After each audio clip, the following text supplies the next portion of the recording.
변화산에서 내려오신 주님을 기다리고 있던 건 바로 귀신 들린 아이였습니다. 때도 없이 장소를 가리지 않고 아이는 물불 안 가리고 발작을 했습니다.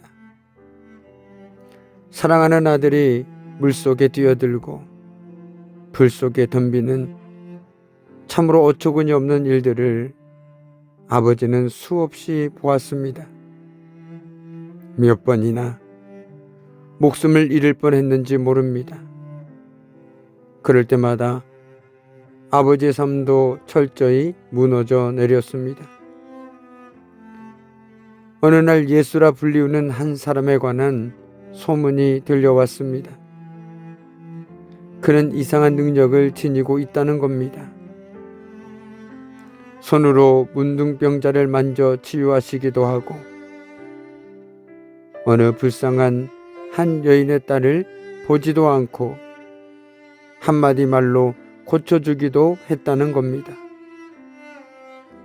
더 놀라운 건 그가 가는 곳마다 온갖 병자가 다 모여들었는데 그는 자기에게 오는 병자를 한 사람도 그냥 돌려보내지 않는다는 겁니다.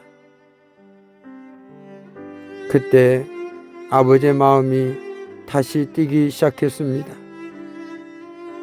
내 사랑하는 아들도 고칠 수 있으리라. 내 사랑하는 아들도 이번에는 꼭 고칠 수 있으리라.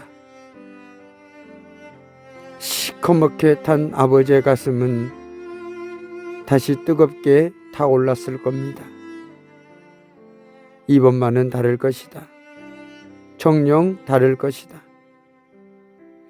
그래서 그의 발걸음은 기대감으로 그 어느 때보다도 가볍기만 합니다. 벅찬 가슴을 안고 예수를 만나러 한달음에 달려갔습니다. 하지만 그곳에는 예수님이 계시지 않았습니다. 급한 마음에 그는 제자들에게라도 아이를 고쳐달라 부탁했습니다. 그래도 제자들이니 예수와 함께한 제자들이니 다를 것이란 생각에서였을 겁니다. 하지만 안타깝게도 참으로 그들은 아무것도 할 수가 없었습니다. 그 아이의 아버지는 기대가 컸던 만큼 아픔도 크기만 했습니다. 바로 그때 예수님이 오셨습니다. 저 사람이다. 내가 만나야 할 바로 그 사람이다. 아버지는 쓰러져 있는 아들을 부둥켜 안고 예수님께로 달려갔습니다. 그리고 예수님께 말했습니다. 그러나 무엇을 하실 수 있거든 우리를 불쌍히 여기사 도와주옵소서. 자식을 위해서라면 무엇이든지 할 수 있는 것이 부모의 마음이지요. 지금껏 많은 일들을 다 해보았지만 낫게 할 수 없었던 자신이 참으로 초라하고 비참했을 겁니다.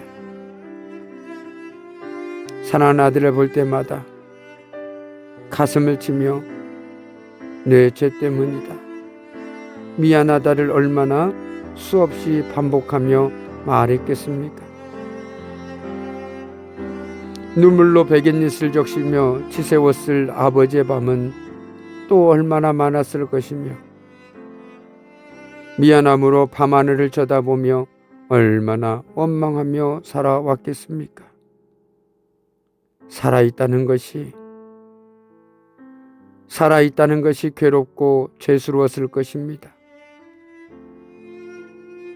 그렇게 지칠 대로 지쳐 있었고 까맣게 타들어간 아버지의 마음은 어떻게 해서라도 아들을 반드시 살리고 싶었고 결코 포기할 수가 없었습니다. 그러나 안타깝게도 아버지는 예수를 향한 믿음이 없었습니다. 그래서 상한 심령으로 흐느끼고 있는 아버지에게 예수님은 바로 믿음을 요구하십니다. 놀라운 기적은 자기 자신을 믿는 것이 아니라, 혹은 내가 어떻게 해보려는 것이 아니라 오직 하나님만을 믿을 때 찾아오는 것입니다. 오늘 우리에게도 믿음을 요구하십니다. 폭풍 가운데 잠잠하게 주님을 신뢰함으로 오롯이 주님만을 바라볼 수 있는 그 믿음을 말이죠.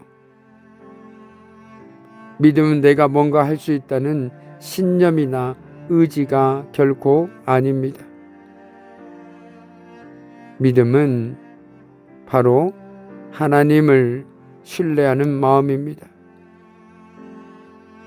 바라기는 한 주간을 살아갈 때 원치 않는 불안과 염려 등이 해일처럼 몰려올지라도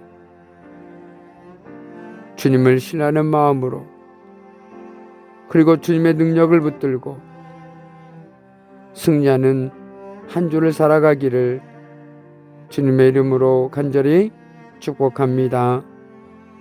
아멘.